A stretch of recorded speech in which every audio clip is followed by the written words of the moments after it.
perks. They're great. As fans began connecting the dots between these incidents, their suspicion grew stronger that Oprah played a significant role in Toni's decline. This perception was fueled by the well-known conflict between Oprah and Monique. Many believe that Oprah had effectively derailed Monique's career. And there were even rumors that Monique was on the brink of homelessness. The lack of any public apology from Oprah for the harm inflicted upon Monique only added to these suspicions. Here you have Gucci flatware. I'm Oprah Winfrey and I don't have Gucci flatware.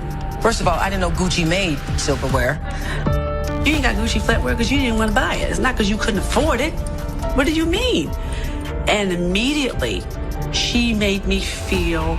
Oprah Winfrey's carefully curated public image is facing serious scrutiny following a new lawsuit from Toni Braxton. While Oprah has long been celebrated as a media mogul and philanthropist, the lawsuit is throwing her into the spotlight for all the wrong reasons. Even long before, Oprah Winfrey's treatment of Monique left a lasting impression on many. Everyone thinks Oprah is one of the most loving people on earth, but is she really? Actress Monique accused her of going behind her back and betraying her. They were good friends until Oprah invited Monique's abusive family onto her talk show without Monique knowing.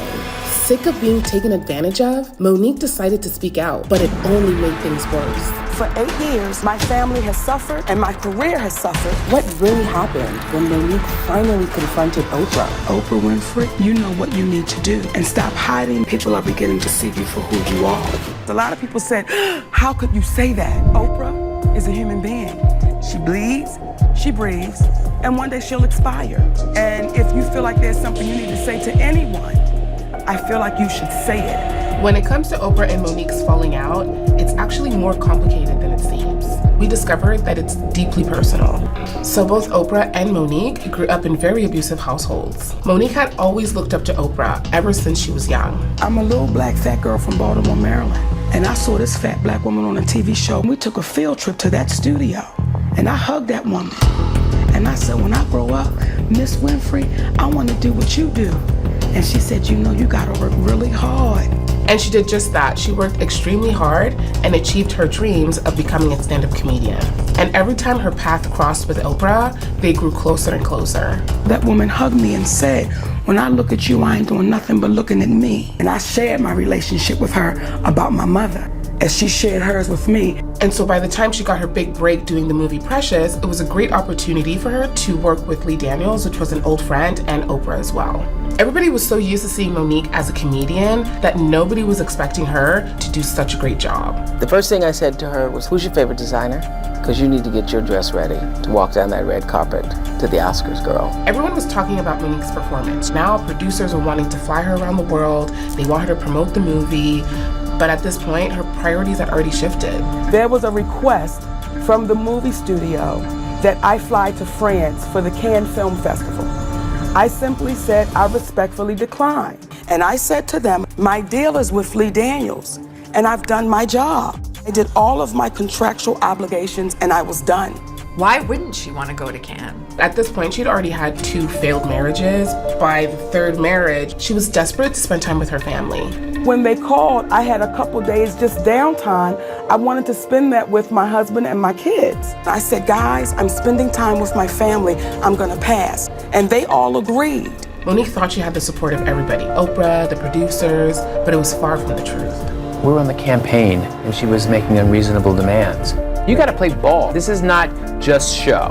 It's show business. And the backlash only got worse. I got labeled as difficult because I said one word, and that was no. Now I said no to some very powerful people. What Tyler Perry showed me, Lee Daniels, Oprah Winfrey, and Lionsgate. When you don't do what we ask you to do, we'll take your livelihood. But this isn't the only difficulty that Monique is facing at the time. So while she's getting backlash because she wasn't playing the game, Monique had been betrayed by somebody that she never saw coming. This is where things shift from professional to deeply personal. What happened? Oprah Winfrey called us up and she said my brother wanted to come on the show. Your older brother you described as a monster, and he abused you. Yes. From the time you were 7. How did he abuse you? Are we talking about sexual abuse? Yes. She said, if you don't want me to have your brother on the show, I will cancel the show. But I wanted to call you up to see how you felt first. Monique thought Oprah had her back, but that was not the case. I began to see commercials with my brother, my mother, my father, and my other brother. Now, the reason why that means so much is because in the conversation we had about my brother, we then went deeper and we began to talk about our relationships with our mothers and our fathers. She never said my mother was coming on that show, because had Oprah Winfrey said, I'm gonna have your mother, I would have said, shut it down.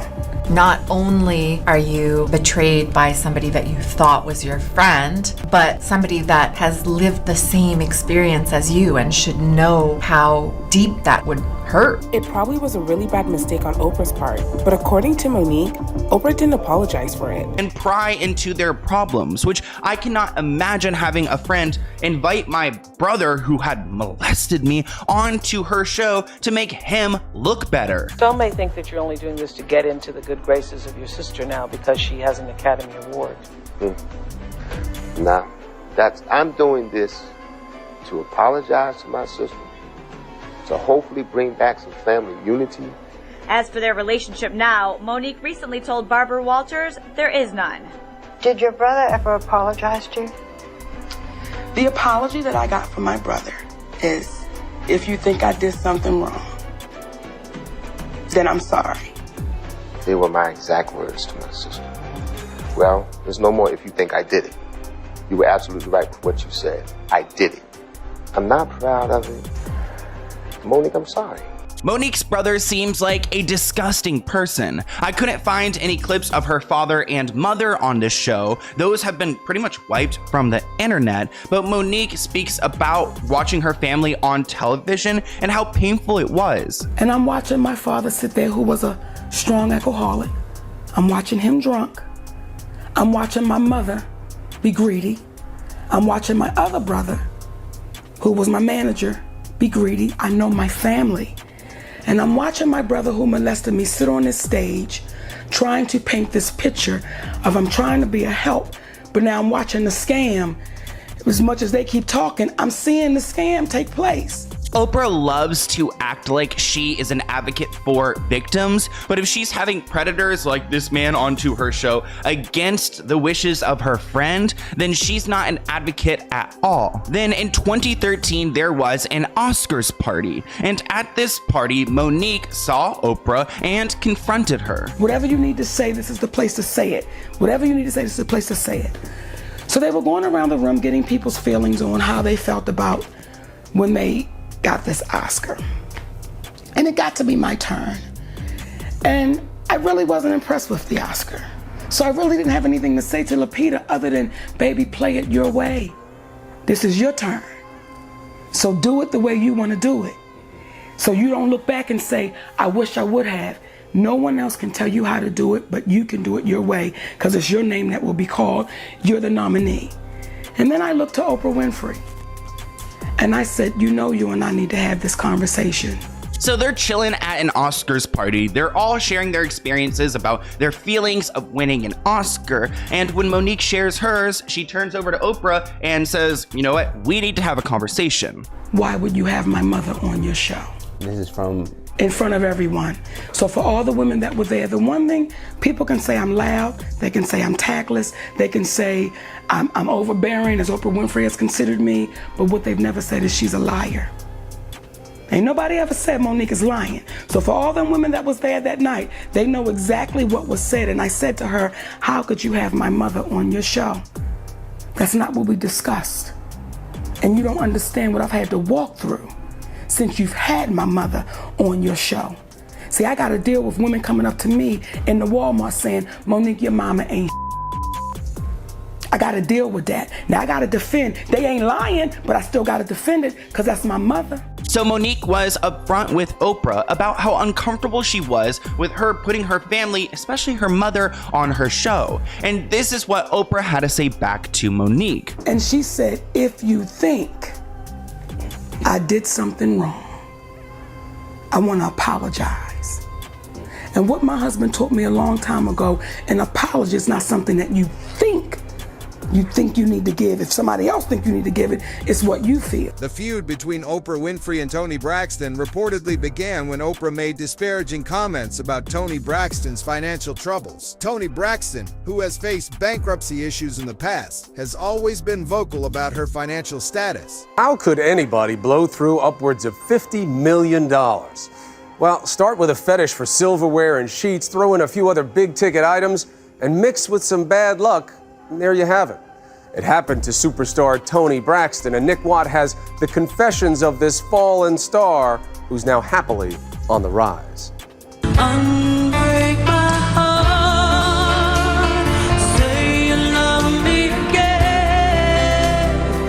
Who hasn't sung along to that? What a classic. That was 16 years ago when Toni Braxton was bathing in the glow of Grammy glory.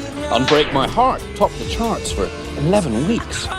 That was then, and this is now. I think I'm gonna dance. She's still got it, but you will not believe all that's happened along the road. Divorce, life-threatening illness, career troughs, and bankruptcy. Twice. I have my moments, I have my days, good days and bad days. I can't deny it. The good days began in 1992, when Toni exploded onto the music scene,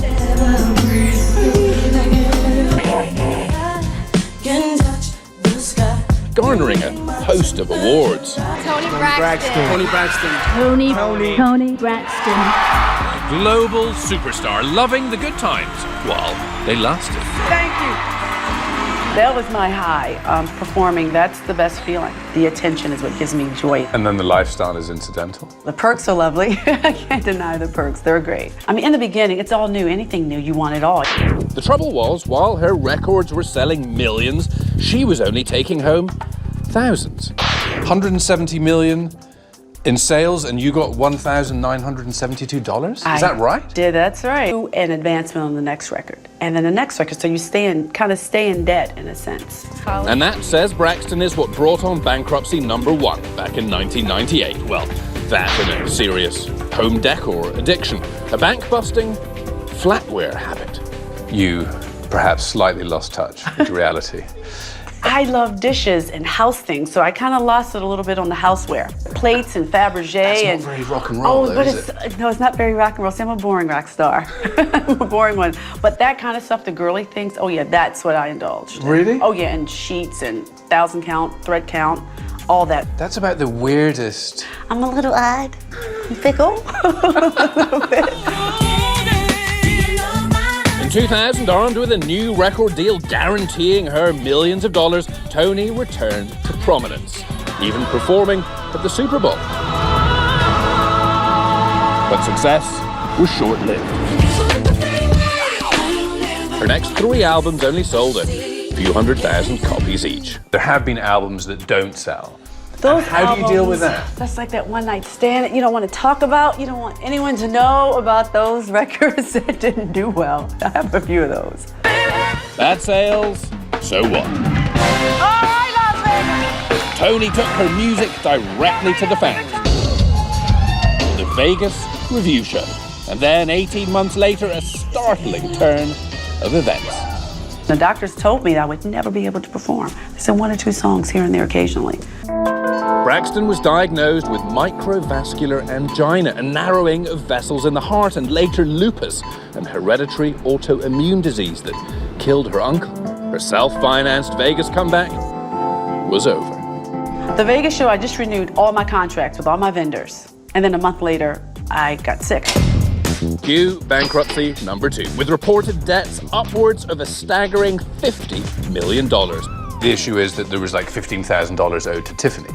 And that makes people think. But some of the things you read aren't true, because I heard that I owed BMW too, and I don't own a BMW. But I cared what my audience thought about me.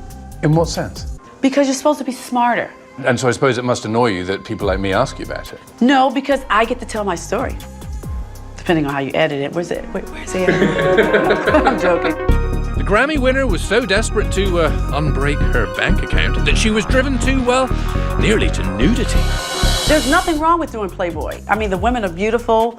I thought about it. I mean, the money must have been tempting. The money was tempting, but I'm thinking, I have kids, I have a son, I have boys. What are their friends gonna say? I saw Denim and Diesel's mom knockers. That's not a good thing. But before you shed tears for this diva, a reality check. When a big deal like Braxton goes bust, she doesn't wind up living in a Motel 6 and working the night shift at a diner. So don't feel too bad for her. Her sister Tracy doesn't. Is this what it means to be bankrupt? Sign me up. Did you see the size of that pool? She still lives in Bel Air. You have to see outside. See? That's Braxton Family Values, the reality show on WeTV that she uses to tell her side of her story. Very fortunate, my bankruptcy situation worked out really great for me. Appearance on the Oprah Winfrey Show in March of '98. Please welcome Toni Braxton! She was so freaking mean to me. I was in shock. Do you take responsibility for the situation that you're in right now? 100%. 100%? 100%. I couldn't believe it because I loved her so much. I admired her and looked up to her. And she pretty much reprimanded me. I read that you were upset about stories that your overspending caused this. She says to me, I hear you have Gucci flatware. I'm Oprah Winfrey and I don't have Gucci flatware. First of all, I didn't know Gucci made silverware. You ain't got Gucci flatware because you didn't want to buy it. It's not because you couldn't afford it. What do you mean? And immediately, she made me feel this big. This big. That moment completely changed my career. It made people look down on me. But why would Oprah make those remarks? Was it because Toni Braxton was the next rising star threatening her dominance? Or perhaps Oprah saw Braxton's growing fan base as a challenge to her own? What are some of your influences? I love Toni Braxton. I felt like yeah. I haven't heard that in a while. I love 22, but I haven't heard Toni, it's so weird, you know, face recognition is kind of hard when you're a young kid, you know, and I always felt like she resembled my mom. Oh. So I kind of like always gravitated to her just off physical appearance, but like her music, like I know for sure my mom was also a Toni fan, so I love Toni. She's the bomb still. You know, I grew up listening to people like Toni Braxton, and now I think she has a reality show that she does, you know, but I love her. Entertainer young girls would come to me and say, you know, we've been watching you and LaBelle for forever. Like Beyonce, they were watching the three of us, you know, for a long time. And when I saw them and they would ask me certain things, I felt so blessed. Toni Braxton and her sisters came to my house a long time ago. We had dinner in my dining room and they wanted advice. Back in the day, Mary J would call me all the time for advice. And I love the way they feel about me. Like if I'm at least 20 aunts a day in the airport, can we call you Auntie Patty or Mother? So many, and what a blessing, you know, to me. I love that. Call me that. Yeah, so I'm here for info to give you. Yeah. Because I've been where most of them are trying to get. Oh my God. Well, can I just say, first of all, Toni Michelle Braxton, I love you, girl. Okay, that's number one. And I'm just really honored that they asked me to honor her. Like, her music takes you to wherever you were the first time you heard it. I was in Soundcheck yesterday going through the tribute with the other singers who are doing the tribute for Toni today, and every song was just like, oh God, yes. Oh God, yes. Oh my God, I remember the first time I heard that song. So she has the soundtrack to a generation. I was a young woman coming into my adulthood and becoming a mommy and a wife, and I remember when she said, love should have brought you home last night. I knew what she was talking about. You should have been with me. Should have been right by my side. I felt it. So, yeah, Toni freaking Braxton, man. Mama Evelyn, you told me sing that song. I'm going to sing the song tonight. I'm going to sing it. I promise you I am. I'm going to sing. Music through my story. And so that keeps me going. Because it's a lot of times that I'm just like, I'm over it. Deuces. You know what I mean? It's a lot of times I feel like that. And I've been talking about, you know, I watched the Braxton show. I love the show. And I was listening to Toni Braxton speak the other night, and she was talking about how she's lost the passion and the love for music, and I almost broke down and cried. And you know, you look back at all the things she's done, and her talent is amazing. And for somebody that was born into music, and it literally is music, to say that they don't have that passion anymore, it broke my heart. And I think that comes from all the other drama and all the other dumb stuff that comes with the industry now. That's changed so much. Because I think when she first got into it, it wasn't as deep as it is now. For me, I don't ever want to get to that point. And I was almost at that point. And I think the people, they let me know why I do what I do, regardless of all the negative, or if anybody else has anything else to say at this point, I really don't care. First thing Monday morning, I'm gonna pack my tears away. Got no cause to look back, I'm looking for me a better way. Oh no, no, no, say the thing of it is we deserve respect, but you can't demand respect without your head back. Comes a time when we must all make a change, darling. Let it flow, let it flow, let it flow, let it flow. 'Cause everything's gonna be alright, you know. Let it flow, baby. Let it flow, baby, yeah. Oh, but it's gonna be alright, you know. Yeah, yeah, yeah, yeah. Kittens, where it gets tough. So I'll be Toni, and you be yourself. How about you mean the world to me? 5, 6. You mean the world to me.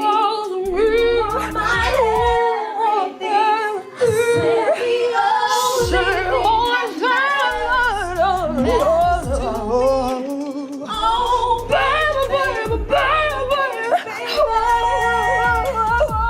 You mean so much to me.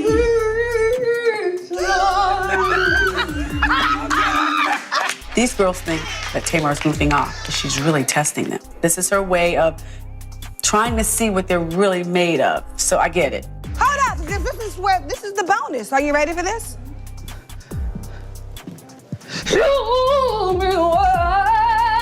What you gonna do?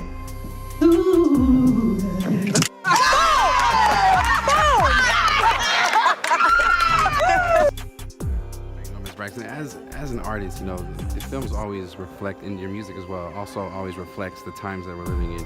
What about this time do you feel like is special about this film and the release of this film? I think, you know, a film like this is never, I think it's always, how can I say this? When I think of what President Mandela did, and you see that Bishop Desmond Tutu was able to, I should say, make that happen and bringing everyone together. And it's this beautiful, sad story, but at the end, it's I would say that it's wonderful how he made that happen, how he brought all those people together and all the hatred, and he made something positive happen. And the mother's love, the hardest thing to me to do is to love somebody who hates you. And just that mother's moment when she was on the stand, that's what did it for me when I was able to write a song that conveyed what they were trying to do. Yes, I wanted to say that, yes. It's about forgiveness, and that's what I loved about the movie. It's about forgiveness, and if you can forgive somebody for hating you and killing your family, whoa, that demonstrates a whole different kind of love that I hope to be able to do someday. Thank you for having me. Meanwhile, Toni Braxton appeared on Monique's show, and the two seem to be getting along surprisingly well. Back, our next guest has sold more than 40 million records worldwide and won 6 Grammys. She has successful runs on Broadway and in Vegas. But tonight, oh baby, tonight, our sister is right here to perform and tell us about all her new music. Please welcome one of the baddest sisters in the game, Miss Toni Braxton!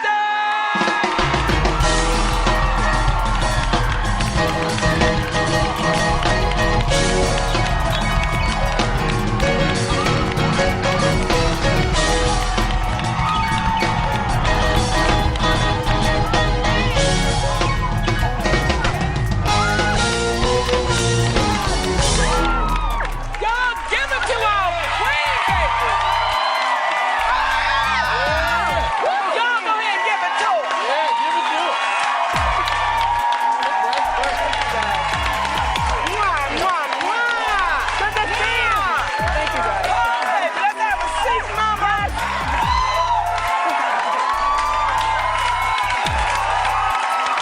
When I tell you, when I sit here and I watch the reactions of the people, baby. Love you too, guys. Thank you so much.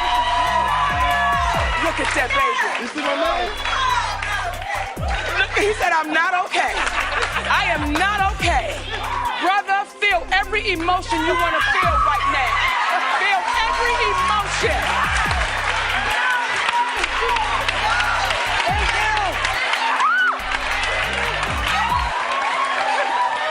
Now, do you see what happens when you have been away from us for 5 years? It has been 5 years, baby. When we say you brought us a sound that we had never heard before, you gave us that short haircut that we was too afraid to rock our damn self till you wore it. You gave us the body, you gave us the looks, but you had to take time off to take care of Miss Toni. I had to do it. Tell us about it, Mama. I had to take a little time for myself. I'm a mom, I have 2 kids. My youngest son, Diesel, he suffers from autism. Wanted to make sure he was okay. And let me tell you guys, he's doing great because we found out early. He's in mainstream school. Doing great. He still has his therapies and things like that, but he's doing great. And with myself personally, I had a little heart scare. They told me I had something called microvascular angina. But at first, they told me I needed a heart transplant.